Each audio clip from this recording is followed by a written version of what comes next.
Det här är orangeriet i Österby.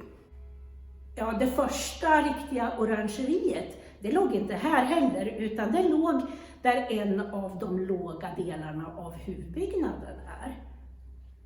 Där uppe i den delen finns det fortfarande kvar rester av de gamla värmeanläggningarna nere i golvet i källaren. Man förvarade växterna där långa tider av året och så tog man bara ut dem i naturen några veckor på sommaren. Men man hade apelsinträd och citronträd och pomeranser och dadlar och meloner.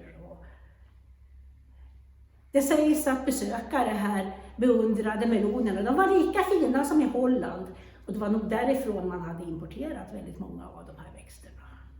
Per Adolf Tamm, som blev den långvariga patronen här på Österby, som kom hit i början på 1800-talet.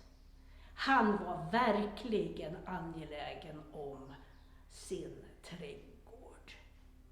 Han hade medicinalväxter här. Och han odlade exotiska växter precis som sina företrädare. Han brukade stiga upp redan 5:00 på morgonen och bland det första som han tittade efter, det var att pigan vid köksträdgården fanns på plats och skötte sitt arbete. Det var hans ädelsten, trädgården.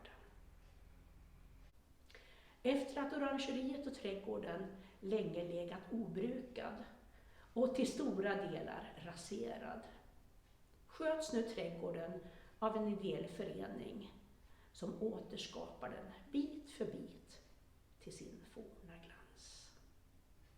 Välkommen till Orangeriträdgården.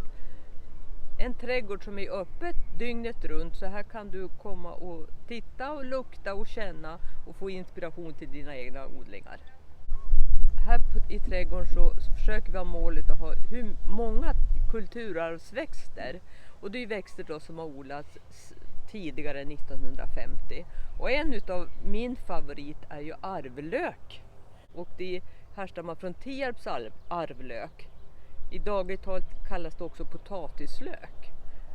Arvlök säger man för att det har gått i generationer som odlar den, och så kan man spara utsäde och så delar man med sig.